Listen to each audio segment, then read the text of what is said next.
Well, good morning, everybody. It's Friday, June 23rd, 2023. I want to welcome you all to today's Deerfield Beach Computer Club Zoom meeting. I am your host, Barry Cowan, who had been the president of the Deerfield Beach Computer Club since August of 2005. I can't believe that time has gone by so quickly. As I mentioned, if for those who just joined us, talking about the summer being here in Margate, Florida, which is about 95 degrees, 93 to 95 degrees, and a temperature humidity index of about 102 to 107. And we've gotten tons of thunderstorms. We're looking for some more tonight. Getting accustomed to getting up to lightning now. I don't have to worry about an alarm. I know it's I know when I see that flash, I'm going to get out of bed.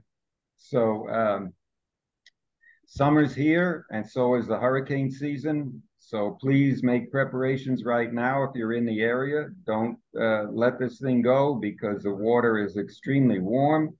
And the National Oceanic and Aeronautic Administration, NOAA, has mentioned that there are probably going to be an active season, possibly seven major hurricanes way up there in the I guess it's the Beaufort scale or something they measure it on. So could be pretty serious. We've already had two tropical storms, one of which is fortunately not going to come our way. Okay, given that, I would like to introduce my co-host today and presenter, Jerry Rogan. Jerry is president of the Sunland Springs Technology Group, SSTV, in Mesa, Arizona. He is a United States Air Force engineer with extensive experience in the software industry. He's managed and developed numerous companies, so he's an expert in that regard. He has become APCUG's expert in Apple devices. He's given two presentations before for us last year and one this March on a variety of Apple subjects. He's now retired and splits his life between Iowa and Arizona, where he enjoys golfing all winter long. So let's give a warm welcome to today's guest presenter, Jerry Rogan. Hey, thank you. I'll appreciate it. Greetings from the shore of the Mississippi. I uh, I left Arizona about a month ago, and it was over 100 degrees there. And I come back to Iowa, and we're 97, 98 degrees. The difference is Arizona's 6% humidity. Here it's 85%. So I'm about to die, honestly. So a couple of things I want to touch on. We talked a little bit about AI, artificial intelligence. Artificial intelligence can be a wonderful thing, and it can scare the blazes out of you. I recently, well, as a matter of fact, yesterday was told that a friend of mine got a phone call, and it was from a country music star saying, "We've drawn your name and you've won $1,000, but we need your bank information to make the deposit." And ironically, the country star was one of the people who has a very distinct voice, and it exactly matched the voice on the phone. And my friend's no idiot. He knew what was going on. So he researched it, and it was an AI call. So do be careful. You may get a call from somebody that says, "I'm your grandson. I'm in jail. I need bond money," or whatever. And it could sound exactly like your grandson. So AI can be a wonderful thing. And like I say, it can scare the blazes out of you. I just had to touch on that since I ran into it yesterday. The other thing that we've been talking about a little bit prior to going live is modems. I've had the T-Mobile home modem now for 2 years here in Iowa, and I've had it for a little over a year in Arizona with absolutely no problem at all. I also have T-Mobile telephone service, and because of that, I get my modem for $30 a month. So I keep one in Iowa and one in Arizona, but I'm paying $30 a month. My speeds are running 400 megabit download. So something, because I think Verizon has the same thing now, and I think there's a few other companies that also have it. So keep that in mind. The one thing I have noticed on the T-Mobile, I'm sitting here in Iowa, I get Minneapolis television commercials. I stream TV. Uh, for some reason, T-Mobile's modems don't always tell people exactly where you're at, which can be a good thing. It's half of what a VPN does. So, okay, I'm going to go ahead and start my presentation. Again, if any of you have any questions, yeah, the chat room could be a good place to put them.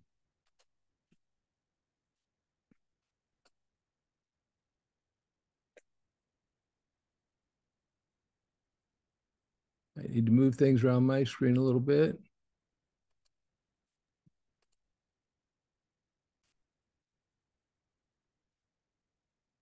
Okay, we do have one question. Let me look at that real quickly. Well, that's a heck of a deal. Whoever lost their elevators, that could be a problem. Okay. All right. Okay, today we're going to talk about iPhone security. Not so much, a little bit of what Apple does, but more of what you can do beyond what Apple does to keep your iPhone safe. And I know that some of you are probably Android users, so you'll find this interesting. You Apple users may learn a thing or two. We're going to touch on some of the basics first, and then we'll get a little deeper into it. So if you do have any questions, let me know.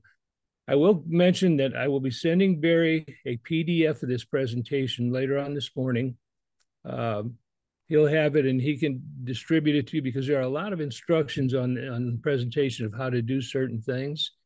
I want to make sure you get that. So, Barry, I will be sending you that PDF later this morning. There is a question here from Judy Brown. Why do you rent a modem at $30? Why don't you just go out and buy one? Well, you really can't. The T-Mobile and Verizon home internet, you have to use their modem because you're not connecting to any fiber or anything. You're connecting to the cell phone towers. Got it. So, you really don't rent it. I mean, I'm paying $30 a month. They give you the modem at no charge. The $30 a month is simply for the internet service, which is absolutely unlimited upload or download. So it's a modem with service. Okay. All right, let's go on. Okay. Okay. As y'all know, the Apple iPhone is known for its security features. In this presentation, we're going to look at a few things that you probably already know about and a few things that you probably don't. In today's world, we just have to be as secure as possible. The iPhone gives us many options that once set don't inconvenience us in any manner at all.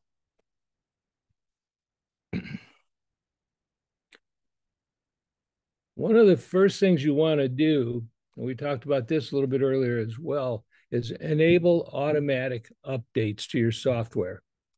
Now, we just this week, just yesterday, received updates to the iPhone, the iPad, the Mac, and the Apple Watch. It is not uncommon for Apple to upgrade all the devices at one time. So you want to leave automatic updates enabled. To do that, you go to Settings, General, and Software Update. And you'll be presented with that screen that's on the right side, or the image that's on the right side of the screen. You tap Automatic Updates, then turn on Download iOS Updates. Turn on Install iOS Updates. Your device automatically updates to the latest version of iOS. Once you begin the update, you'll see the image on the far right, and it will tell you the update provides important security fixes and so forth. They don't tell you everything they did. That would be foolish because then they're also telling the bad guys what they did.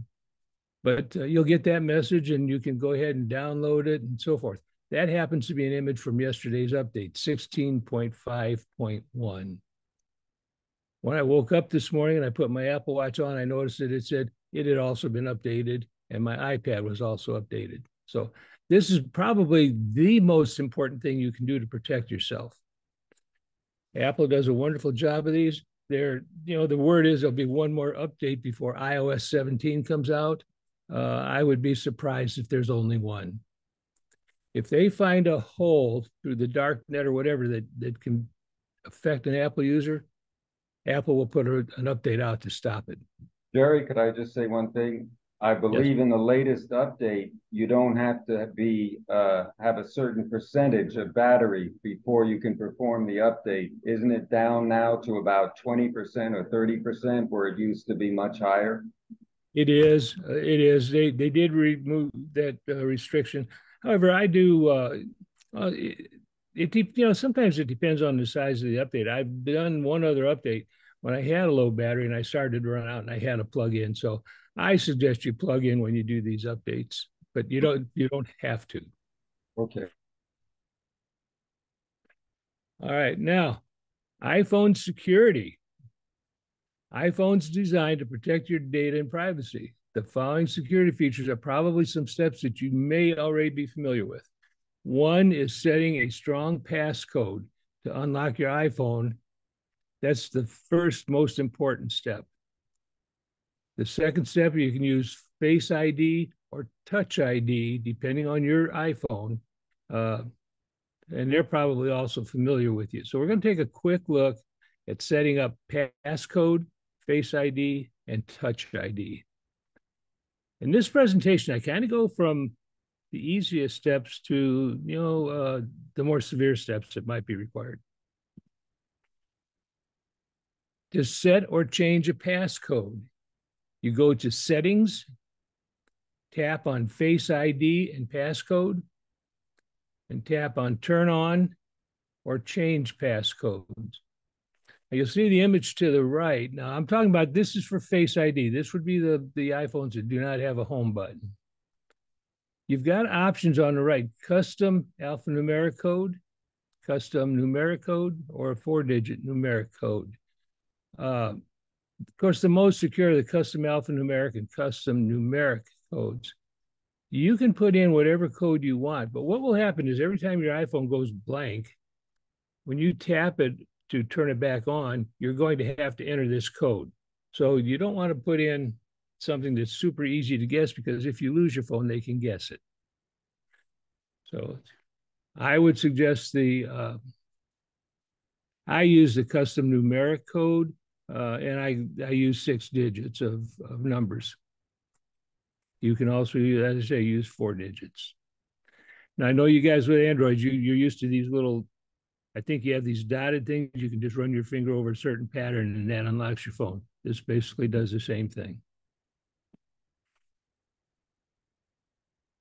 To set up Face ID, you go to Settings, tap on Face ID and Passcode, and then Set Up Face ID.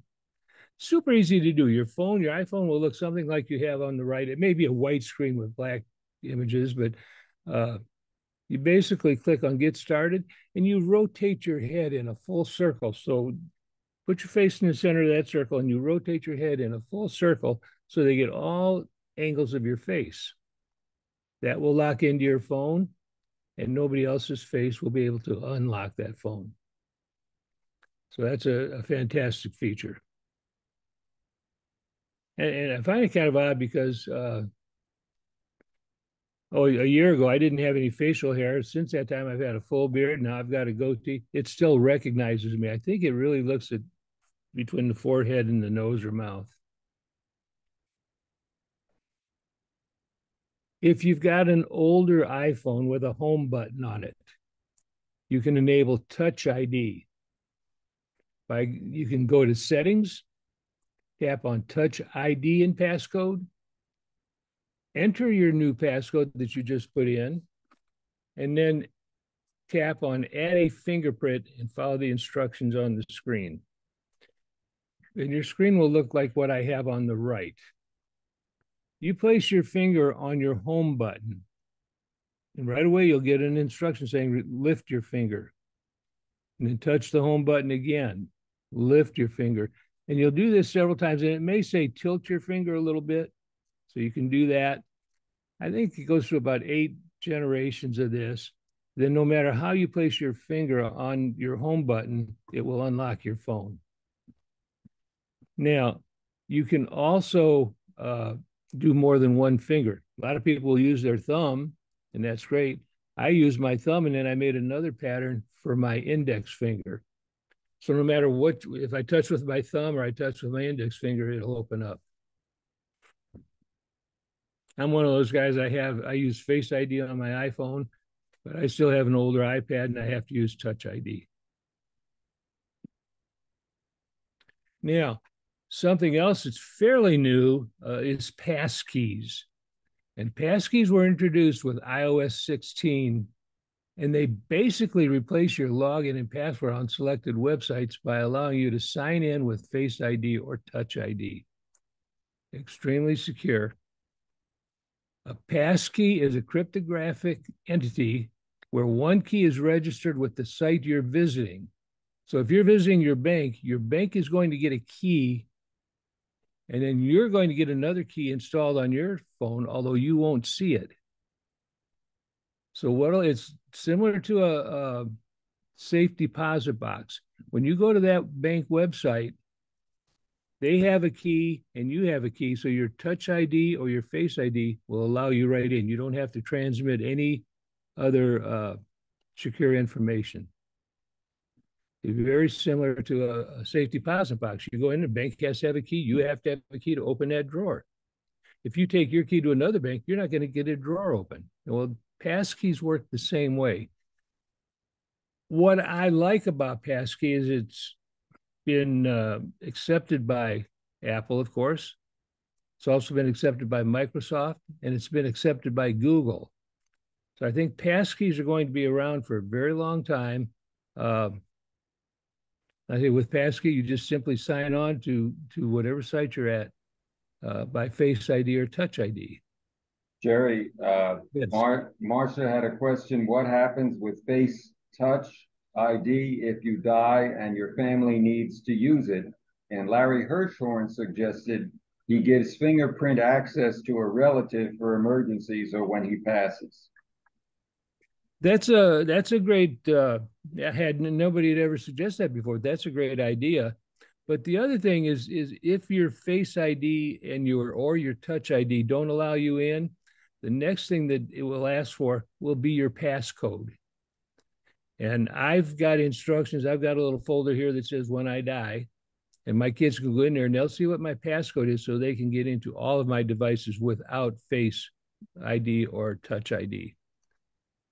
Judy Tallur does a good presentation on, and we all, I shouldn't say we all, but between our wills and our trusts and that sort of thing, we have trustees that take over when we die.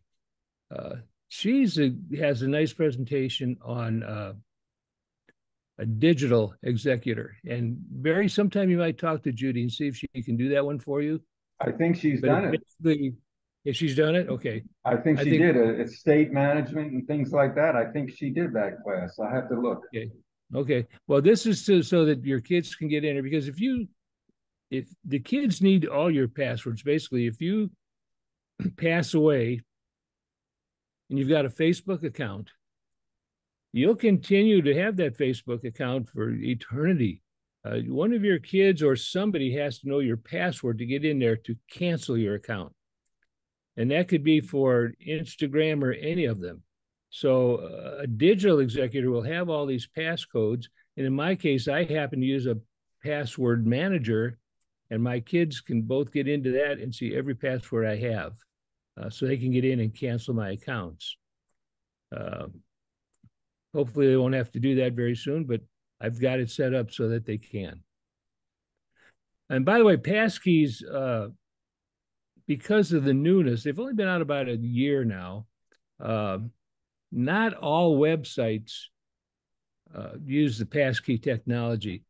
Several banks do, Best Buy does, a lot of the major sites do, but some sites won't, and you'll still have to use your password and log in and password.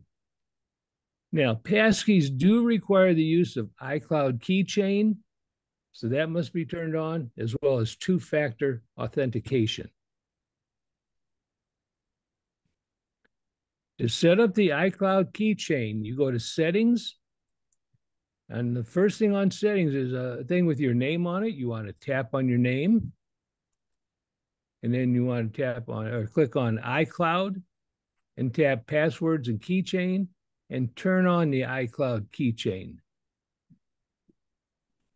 The iCloud passwords and keychain security is stored Securely store your passwords, credit cards, and more in iCloud, all encrypted so nobody can steal it.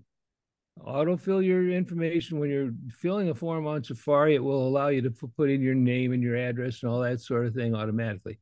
I've used iCloud Keychain for some time now, and it works perfectly. I've never had an issue. Two-factor authentication, you need to go to settings, again, your name, passwords and security, tap, turn on two-factor authentication.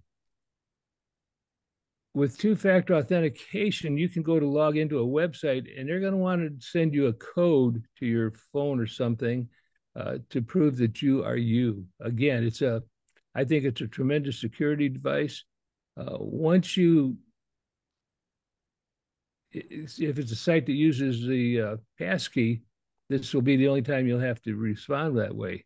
But it is a good thing to have, and you do want to use them both. Yes, it's a pain in the butt, but because I'll sit on my iPad and want to go to a website and they'll send me say, okay, send a text to your phone. Now I have to remember where I put my phone and go get it so that I can log in. But it's a great thing. And by the way, I don't always have to do that. Sometimes it comes across on my iPad. Okay, another thing you can do is set up Find My. And this would be for the physical security of your iPhone. Find My helps you find your phone if it's lost or stolen and prevents anyone else from activating or using your phone if it's missing. I hope that all of you use this. I use it extensively. But you go to settings, again, tap on your name, Find My, and turn on My Phone. I believe you have to put on location services also. But yeah, right, you do. You do. Now, I use Find My not only for my phone, I use it for all my devices. I use the AirTags from Apple. I've got an AirTag in each of my suitcases so that when I travel, I'm going on a cruise in a week to Alaska. There'll be an AirTag in my backpack and in my suitcase so that I can always see, is it on the plane or not? Is it on the boat or not? Is it on the bus or not? So you can do that. You can track people. The other person you track has to know that they have to share their location in order for you to do that. My partner and I, Sue, she frequently travels 60 miles to see her kids. I want to make sure she gets there safely. So we have agreed to watch each other so I can make sure she gets down there just fine. And I'm a bicycle rider. If I'm out and I have a problem, she can see where I'm at and come get me. So there's a lot of things you can use that for. So you do want to go to set up Find My. If your phone is lost, we were playing cards one night with some friends in Arizona, and we left on our golf cart to head back to our house. And all of a sudden, Sue got a message that on her watch, on her Apple Watch, that she left her iPhone behind. So we had to do an immediate U-turn and go back to our friend's house where we were playing cards. We couldn't find the phone. She could touch a button on her watch to make the phone ring, and we found it under a cake box. So it's a pretty darn handy thing. I lost my phone once between the seat and the console of my car. And it told me exactly, I said, play a tone. It kept beeping until I finally picked it up. Let them eat cake. I'm sorry? Let them eat cake, I guess, is the motto there. Yeah.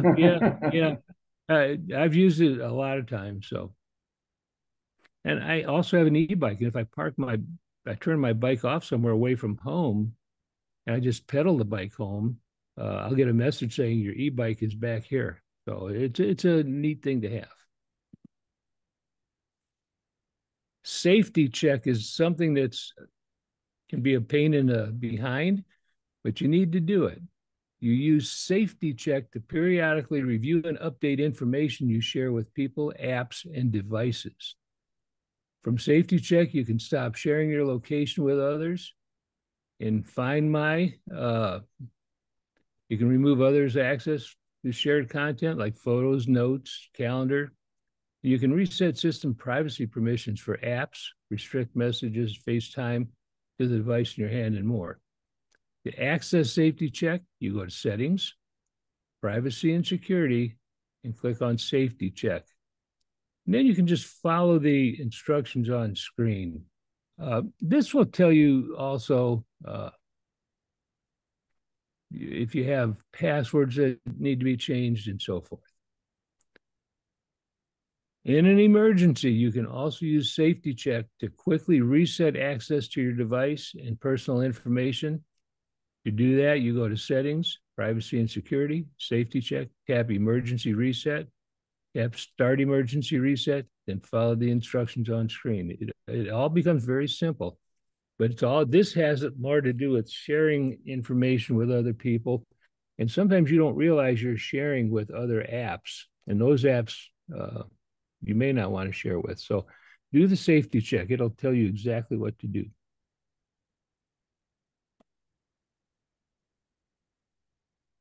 GPS tracking. Now, this could be, as Barry mentioned, what you're going to use when you're using Find My. Some apps might not work unless you turn on location services. Let's say your navigational apps and so forth. They need to know where you're at to tell you how to get to where you're going. So you go to settings, privacy and security, and you must turn on location services. If you don't use GPS tracking, you can turn that off, then nobody can see where you're at. So it's kind of a critical thing. I happen to have several apps that do GPS tracking, including being on the golf course and wearing a watch so I know how far it is to the ball, or I know how far it is to a hazard. That uses GPS tracking. Now, if you choose to use location services, you turn it on. You have another option. You can go to an app. Anyway, all your apps will be listed. And you can say, never allow this app to see my location. Ask next time or when I share.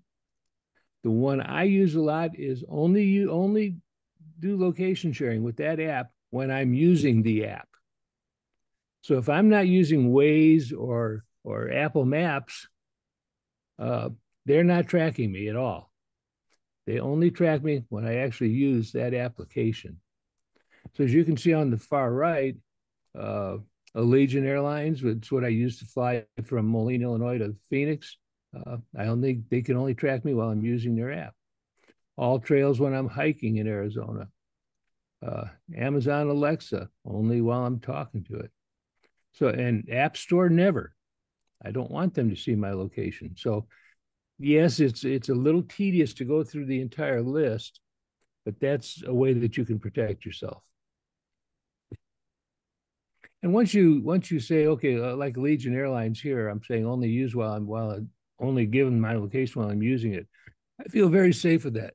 When I'm making a reservation or something, yeah, they need my location, so they can use it while I'm using their application. Once I log out of their app, my location stops being sent to them. Also very helpful with the Maps app when you're using a map. Absolutely. Yeah, I mean, you have to have it for your maps. I happen to use a mapping program called Waze, W-A-Z-E, and it does a great job, but it needs GPS tracking. Okay. Secure and encrypted notes. I don't know how many of you use the Notes application on your iPhone. I use it quite a bit for my grocery list and other things I have to do. If you've got a note that you don't want anybody else to see, you can encrypt that note so they can't see it. You open the Notes app, press and hold on the note you want protected. A menu will appear, as you see on the right side of the screen. Tap Lock Note, and then enter the code you want to unlock that note. It's not the unlock code for your phone. You can enter any code you want for each individual note. If you want to unlock that note, same procedure. Hold your finger on that note, enter the code, and you'll unlock it. All very simple, but it's all there to protect you.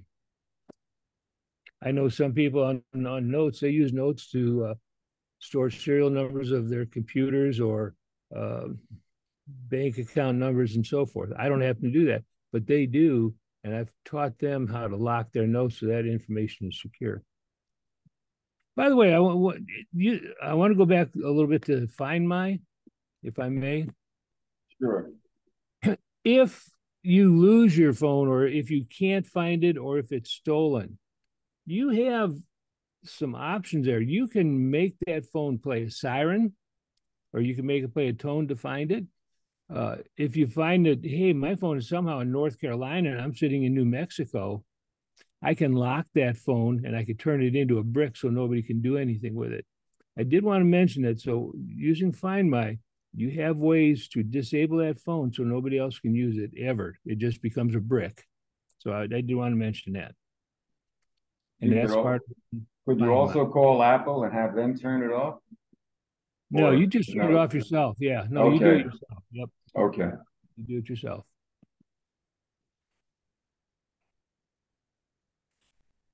Okay, now making Safari more secure. This could be a presentation all its own. There's so many things you can do to every browser we use. I don't care if it's Chrome or Safari or whatever it is. But most of us with Apple use the iPhone, browse the internet using Apple's Safari app. While Apple does a good job of monitoring security, they also give us many additional methods. What I've done, instead of listing several screens here to show you this, I've put the link here. Again, you'll have a copy of this PDF, which will have this link, and it's simply under Apple support. You can go there and find everything that you can do to make your browser more secure. You can do things like prevent cross-tracking.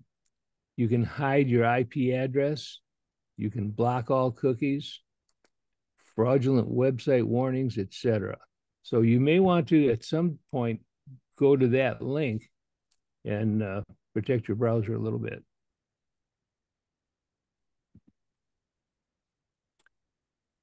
You can, on your iPhone, you can disable personalized ad tracking.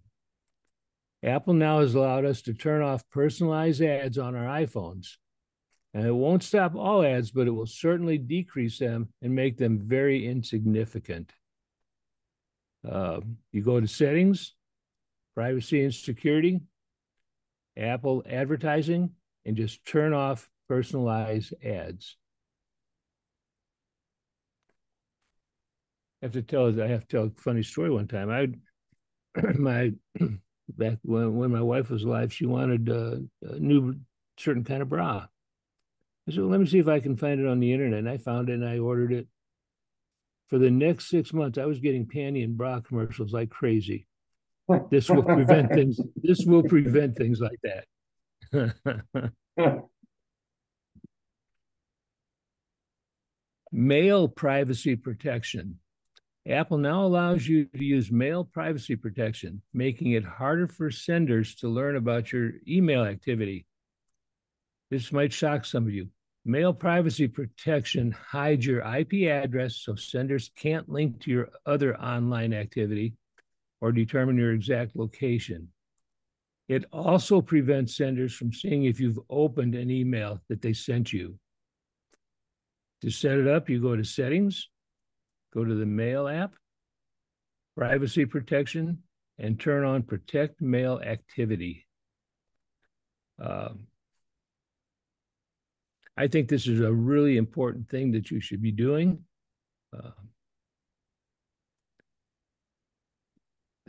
How do I say this? Scammers will send out emails to millions of people. If they see that you open that email, they know that you're a live account. So you've said, okay, keep this one on my list and keep sending them this, that, and the other and try and get into their account. If they can't tell if you open that email or not, they're going to remove you from their list. So this is a really important step to take. And I urge you to consider that.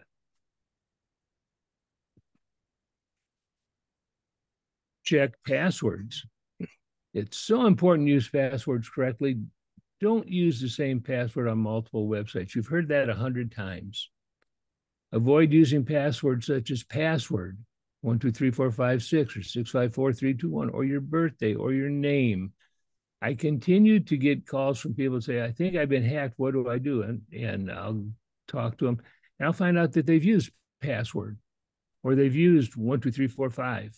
Jerry, Yes. we have a question from Marcia here, if you don't mind. Let's see. Okay. She says, can a bank or such still get to you if you have put in email protection? They can send you emails, but if you put in email protection, they will not know if you open that mail that they sent you. And if it's something that you need to respond to and you open it, you respond to them, then they know that you got the email. I think the email protection is very scary, Dan. Basically, just to stop spammers from knowing if you're a live account or not. I think it's a very good secure step. But yes, anybody can still send you an email. They just can't see if you've opened it up or not. So back to passwords. Like I said, I've seen people use very simple passwords, and I don't understand that. I use a password protection application, and it does wonders for me. So, and that's a secure file as well. So if I go to start my password protection program, the first thing it wants to know is what's your password to this. My kids on the form I have, my kids know what my password is, so they can get in there and see all of my other passwords and start canceling accounts.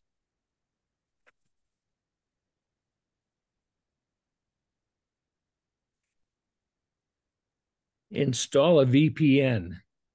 VPN is a virtual private network. It routes all of your internet activity through a secure encrypted connection, which prevents others from seeing what you're doing online and where you're doing it from. Basically, a VPN provides an extra layer of security and privacy for all of your online activity. Some people use VPN so that they can stream regional television from where they are. Example that would be, I winter in Arizona, and I have a lot of Canadian friends who really miss their Canadian news and their Canadian sports. They purchase a VPN, they log in that they're in Calgary or Winnipeg or wherever in Canada, and all of a sudden they can get their Canadian news, Canadian sports, and so forth. So it works great for that. You would recommend the And you paid do ones. that. I'm sorry? You would recommend the paid ones over the free ones, would you not? Okay, I'm going to talk about that. They're available for varying costs, and your research is really essential. There are some VPNs that are free. So you might ask yourself, how can they afford to do that if they're not collecting any money? What they do, that VPN will log all of your activity, where you went, what you did, and so forth, and they will sell it to third parties. Mm-hmm. That's how they get their money. So research is important. I use a VPN almost 24/7. It does today they don't slow down your computers. They don't. There's a few things that don't work quite the way they should when your VPN is turned on, and they vary from VPN to VPN. But do your research. Find out the best places. You want to make sure that you can download the VPN software from the Apple Store, or it's called Google Play, I believe, is the Android store. Yes. You want to make sure, because those people give you the real deal. They don't clone through AI. They don't clone a VPN site and then you go and pay for it and then you have nothing. It's all fake. VPNs can be great. VPNs, you want to make sure that you've got a good one. I have been informed that VPNs have contained malware in the Google Play Store, and they're not as vigorous as removing it as Apple is from the App Store. Yeah, I would agree with that. You know, and I'm not knocking Android at all when I say this, but one of the differences between Android and Apple is Apple controls everything. Android, Samsung may choose to use part of the Android system and not part of the other, and and some other company may do the same thing. So there's some open gates there to get through. Apple is a little more secure, I have to admit, and that's one of the reasons that I'm all Apple now. I'm 100% Apple. The other reason is I got tired of the 20-minute upgrade from Windows all the time. So, but anyway, when you look at a VPN, and I know how frugal you all can be, this is somewhere where frugality can hurt you. These free VPNs have to get money somewhere to stay in business. They log all of your activity. There are a number of very good VPNs out there. My VPN, I think I pay $56 every 2 years or something. They're located offshore where there are no regulations, and they do not log my activity. I've had them quite a while now, and I've been very, very pleased with them. And that saves you from having law enforcement request anything because there's nothing to give them. Exactly. I fought VPNs for a long time. When they first came out, they would really slow down your machine. They would gobble up your battery. The new good VPNs do not do any of that. So that's something to consider. And I know people, I'm going this Alaska trip I'm taking. I'm actually going up to the Arctic Circle, and I'll be on land for about a week, and then I'll get on a ship for a week. My VPN will be on 24/7 during that entire trip. At home, sometimes I turn it off because I don't feel I need it. If I'm just researching something, I don't care who sees that. So use the VPN any way you wish, but it is an important tool. And in this case, if you're frugal, don't be when you buy a VPN.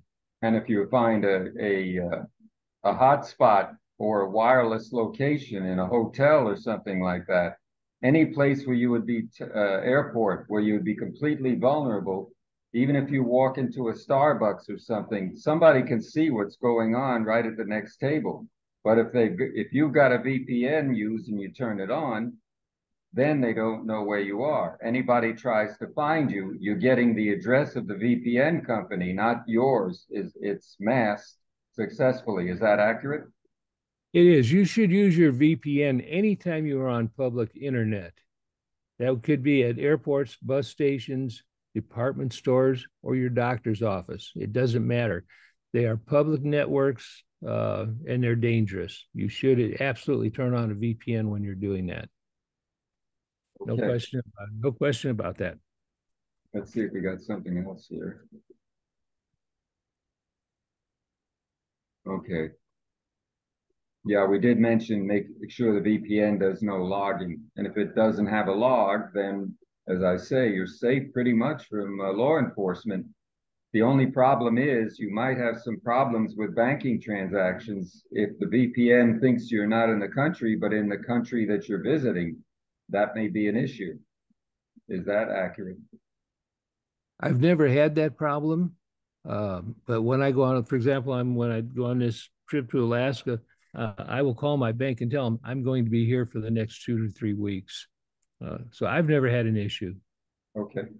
But I suppose it's possible depending on the bank. All right. Finally, we get to a thing called lockdown. Lockdown mode is a very extreme protection that should only be used if you believe you may be targeted by a highly sophisticated cyber attack. Mm-hmm. Most people are never targeted by attacks of this type. But when the phone is in lockdown mode, it will not function as it typically does. Apps, websites, features will all be strictly limited for security. And this is only available in iOS 16, iPad OS 16, and Mac OS Ventura. To turn it on, you go to Settings, Privacy and Security. Under Security, tap Lockdown Mode and tap on Turn On, and then restart your device. I say your chances of ever needing to do this are so slim, but it is there if you ever should need it. All right. That pretty much concludes my presentation. I'm going to go ahead and stop sharing this screen and simply ask, are there any questions? Let's give Jerry a sitting ovation. Yeah, don't stand up. Yeah. You guys are great. I mean, I've presented to you a couple of times now, and you're great. So Yeah, you did the one on Keynote and everything else. You did another yeah, one for us on Apple. That's why they call you the APCUG expert. You prove it. there you yeah, yeah, yeah. You know what an expert is, don't you? The former drip, Yeah, drip under pressure, right? drip under pressure. There you go. Okay, Larry, what's your question? Unmute yourself now, please. I thought you were going to do that. Nope. I just wanted to comment a little bit on the VPNs. Some of them provide additional services in terms of threat protection and advertising and things like that, extra security measures. Yes, they do. On the paid VPNs, look out for what additional services they may offer. I use Nord, and they offer file storage online. They also offer a password manager app, and What's the annual cost? you got me. I forgot. I got a 2-year subscription to them. I use Ivacy. They're headquartered in Singapore. Uh-huh. Nord happens to be one of the best VPNs according to popular Yes. thoughts. Nord is extremely popular. I almost went with Nord. I went with another company only because they really have the Apple iOS systems covered. Hey, I wanted to make one other comment. Somebody was mentioning that T-Mobile's giving iPhone 14s away for free or whatever. They really aren't. I think their gimmick is that they'll give it to you for free, but you have to sign a 24-month agreement to pay so much a month, and then they'll totally credit out. But that kind of locks you into T-Mobile for 2 years. I just wanted to make you aware of that. Now, we've addressed the iPhone in this presentation, but a lot of these things also apply to an iPad. You can actually make a call from your iPad, can you not? From the Yes, you cellular can. system, Yes, if you yes. have cellular built in. Right. So a lot of these things you'll want to put on your iPad. Um, when you look at VPNs, if you look at VPNs, some of them limit how many devices you can install it on at a time and so forth. So there's a lot of things to consider there. But yes, a lot of what we did today applies to the iPad. Uh, so make sure you check your iPad out as well. Lower your hand, please, Larry, if you're done. Thank you. Sorry. Shame on you, Larry. I feel like I'm being punished. Thank you.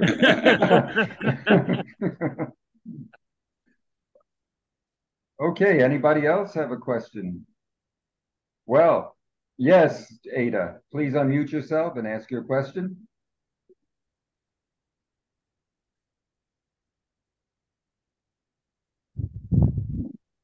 Ada, I think an option is to hold down your space bar, and while you're holding it down, you can speak. What do you think of M-Secure? I'm not familiar with M-Secure.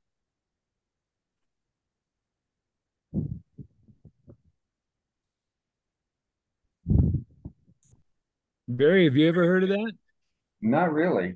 This is that's news to me. Is it what is it? Is it a VPN or what is it? Oh, wait a minute. We got a couple of hands raised here. Let's see.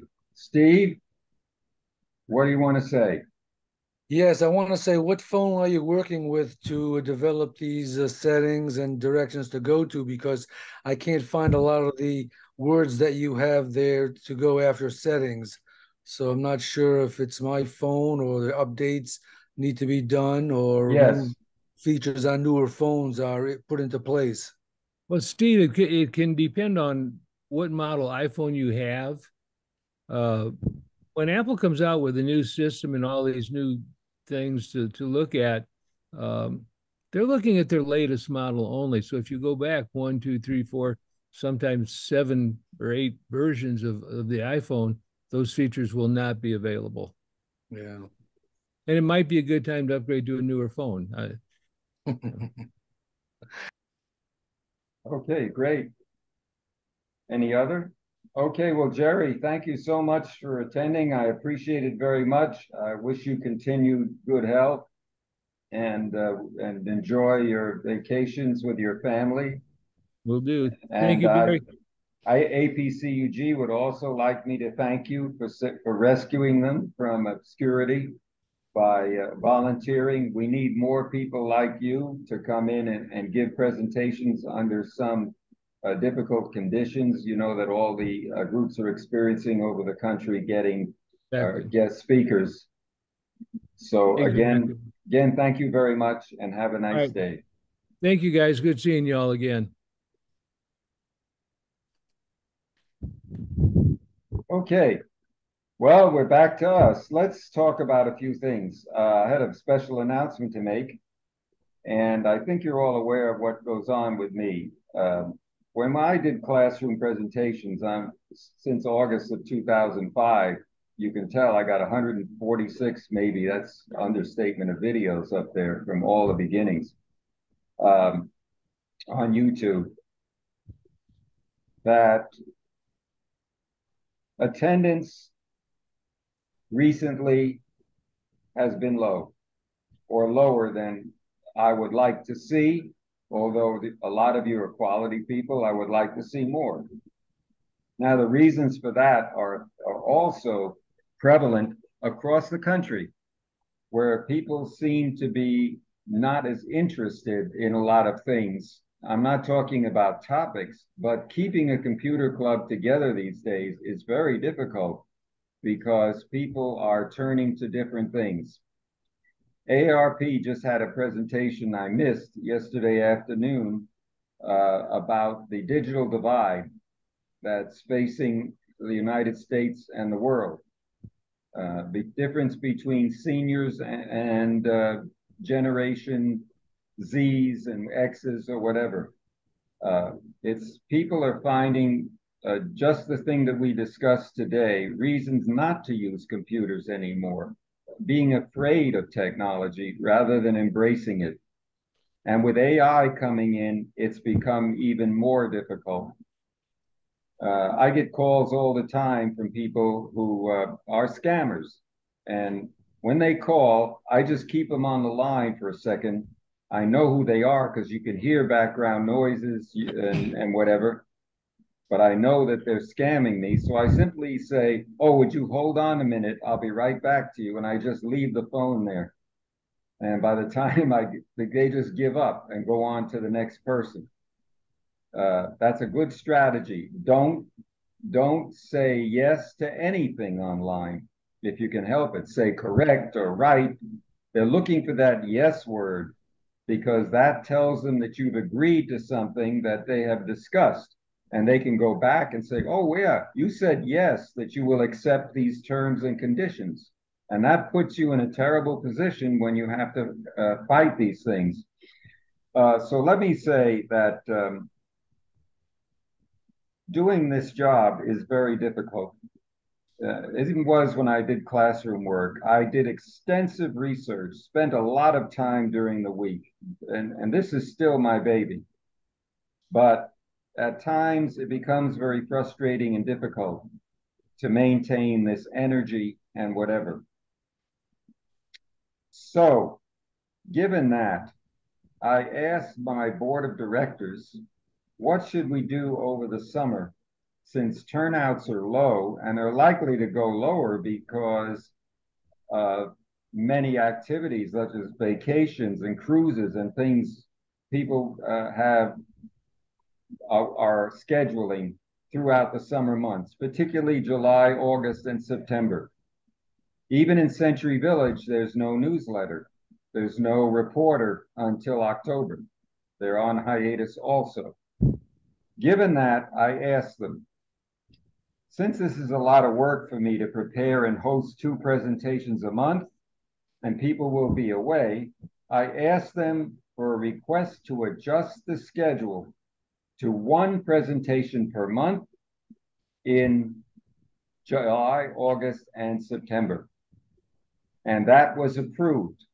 Therefore, the next class will be July 14th, by the way, where Don Grossman, Dr. Don, there you are, is going to give a blockbuster presentation on an update to assistive technology.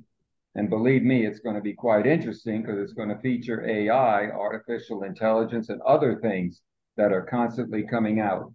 So what we're going to do is schedule our presentations at least a month apart, one per month, one in July 14th, probably I think August 18th, and then in September. So you'll get a invitation that Monday, and hopefully I don't expect a big turnout, but maybe if people realize that when something isn't there, they better get to the one that is. You know, you never appreciate something until it's gone. And a lot of the clubs, unfortunately, have met demise because of this factor. I don't want this to happen, but we may have to make adjustments back to where we were. I hope maybe we could resume classroom. I'm not sure about that yet. Certainly, it's with COVID or its variants still active, people may still feel uncomfortable, and I understand that very well. So we will adjust our schedule to one class in July, one in August, and one in September at the same time at 10 a.m. Eastern Time. And hopefully we can get guest speakers easily if they're available. You know, during those months, they have a lot of things to do too with their families. So it's fortunate that we have guest speakers, member instructors of the quality of Don Grossman and others, and also highly popular guest speakers who no longer have the money to travel. Like Bob Gastisha used to give live presentations at the club, back in the Club Activity Center in Century Village in the good old days. We actually shut down in June of 2020. I've got every presentation backed up on a hard drive here, every single one, just in case something happens. I can look at them and say, you know, that was interesting. Helene, did you have something to announce to everybody, please? Unmute yourself, dear. I realize that after speaking to you, that there aren't many club members who would remember her. But for anyone who does remember Lillian Paletti, she was a member for many years. I've been a member now for 24 years. And she was also back then. And unfortunately, a number of our members from back then are gone. Well, anyway, on Facebook the other day, they announced that she just passed away. And she was probably about 90 or a little more. But for anyone who knew Lillian, she was a longtime member, and yes, she passed thank away. you. She was an aggressive attendee of our club. She was a good friend of mine and the club's. And of course, I've lost many friends. That's the worst thing that can happen to me. I tend to take things personally. I've always been that way. I've always been a caring, sharing person as far as this club is concerned. And when somebody dies, like Dinu Negru or someone like that, it traumatizes me for quite a while. In fact, when Ron Laverne passed away last year, I couldn't even do the class. So I had to cancel the holiday party.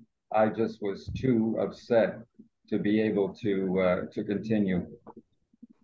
And so our next class is going to be on Friday, July 14th. Make a note of that now at 10 a.m. I will. And we will probably go, I think August 18th is the next middle. It's going to be the middle of the month. And the hurricane season is going to be active. We just don't know what's going to happen. The club is in action unless, of course, something happens to our power or whatever it is, and then we can't continue either that way. Everything's dependent today on technology. Be careful because there's a lot of scams out there coming in email. Make sure. In fact, one of the people in the club was just scammed on a credit card, debit card. If possible, don't use a debit card because if they get your money, it's gone. Law enforcement has a much more difficult time with a debit card than it does with a charge card.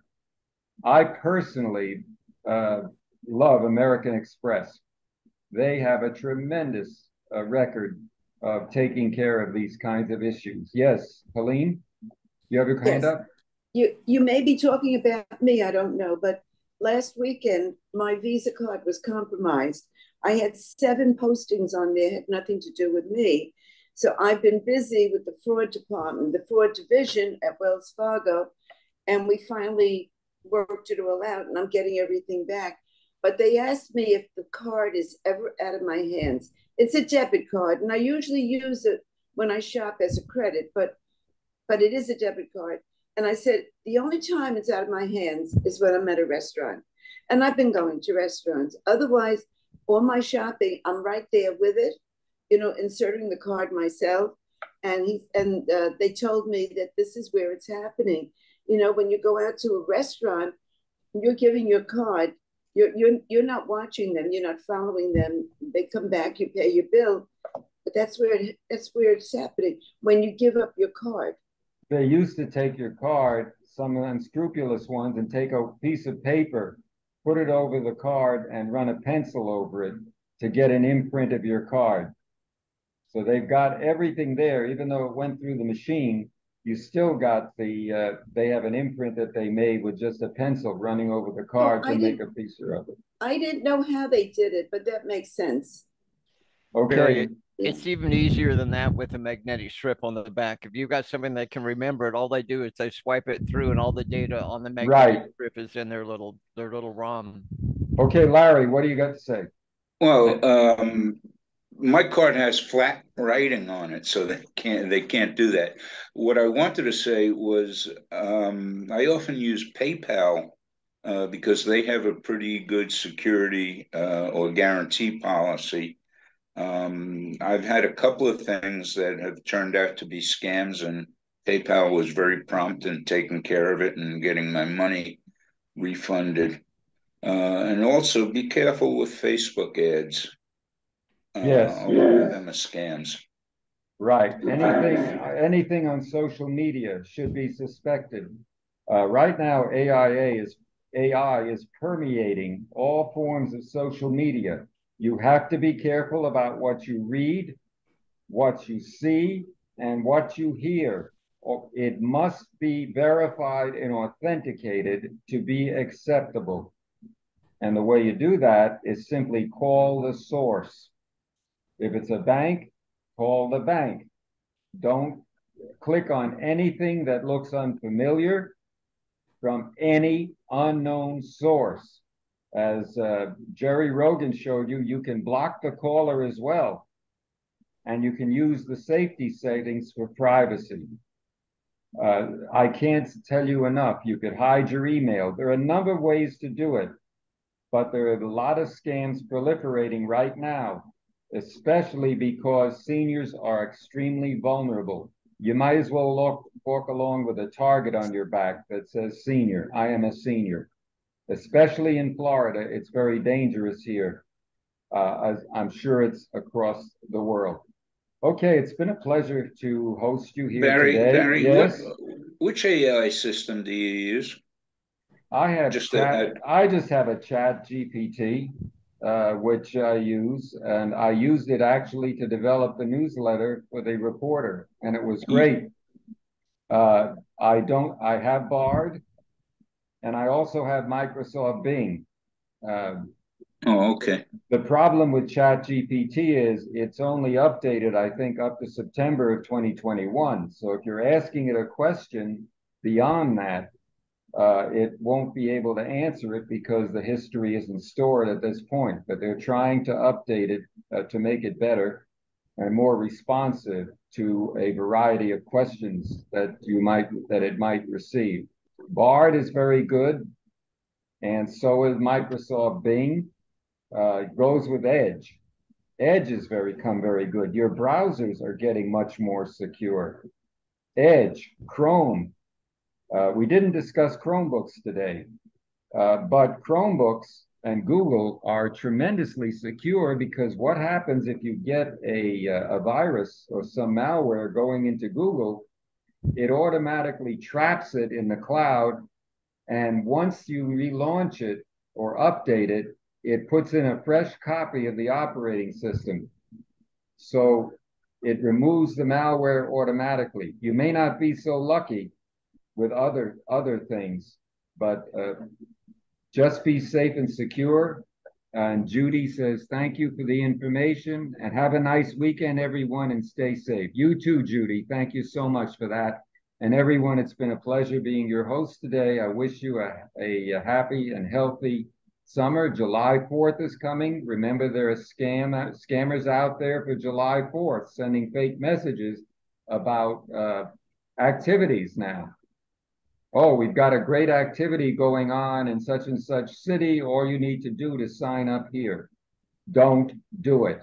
Check everything out. As Ronald Reagan said, trust but verify. And that's my last message to you. So we'll say goodbye and we'll see you when Don Grossman comes up. And we're going to be working on a blockbuster presentation for the July 14th class. God bless. Thank you, and Barry. and say goodbye. It's been a pleasure. Thank you, Barry. Bye-bye. All right. Bye-bye. Bye-bye. Over and out. Bye.